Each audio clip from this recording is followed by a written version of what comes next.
isang pamilyang nakatira sa bayan ng Santa Barbara na ibang-iba sa mga taong nakatira roon. Sila ang natatanging pamilya na may mabuting puso, mabait at mapagkumbaba.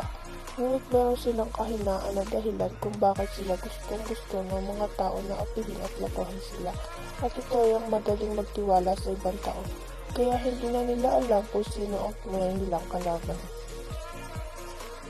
Pamilyang Antonio, kilalang kilala sila sa kanilang bayan. Sila'y namumuhay ng simple lang at may takot sa Diyos. Isang araw, naglalakad pa uwi si Allen ng kaisa-isang anak ni Ginoong Alex at Ginang Eileen. Galing sa kanilang paaralan nang nakasabay niyang isang magandang babae na may sumusunod sa kanyang kahinahinang lalaki. Hindi niya agad na malaya na tinakbo na pala ng lalaki ang bag ng babae.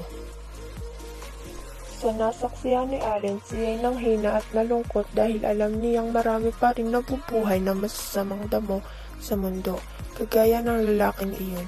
Siya'y nakukonsensya na sana alam na lamang niya ang nangyari upang mabigyan siya ng signal ang babae, para hindi na sana mawala ang bag nito.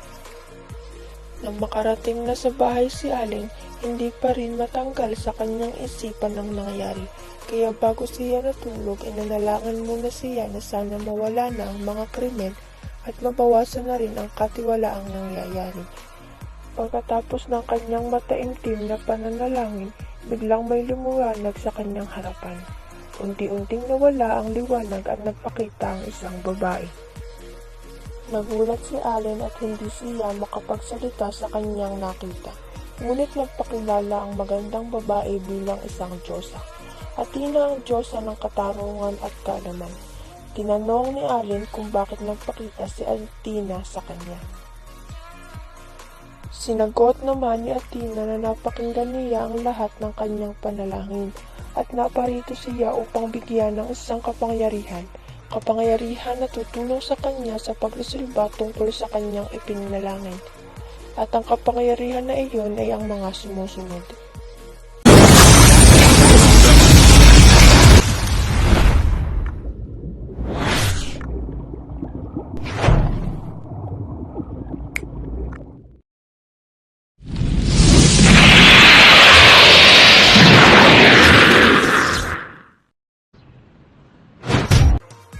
Magagamit niya ang kanyang taglay na kapangyarihan sa mabuti at tama. Isang araw, habang siya ay naglalakad sa kanilang paaralan, ay may nakita siyang isang dragon doon. Agad nagulat ang mga tao. Kaya't ang ginawa niya ay ginamit na agad niya ang kapangyarihan niya.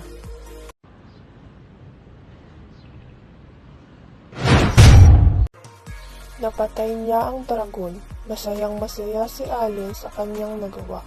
Habang tumatagal, mas lalo niyang minamahal ang kanyang kapangyarihan at mas nagagamit pa niya ito sa mas maraming sitwasyon.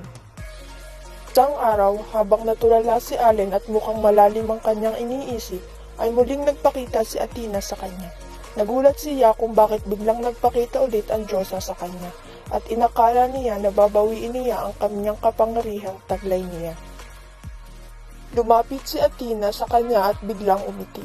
Masaya niyang ipinalita kay Allen ang mga sinabi ng kanyang kapwa Diyos at Diyosa. Maligaya sila sa ipinakita niya sa kanyang tamang paggamit ng kanyang kapangyarihan at dahil sa kanya marami siyang nailigtas na kanyang kapwa-tao. At mas lumiit ang bilang ng krimen na nangyayari. At masayang sinabi ni Athena na karapat-dapat siya na magmay-ari ng kapangyarihang iyon. Dahil doon, mas lalong naganahan si Allen na tumulong sa kanyang kapwa-tao at nagiging masaya sa tuwing nakakatulong siya at maganda ang resulta nito.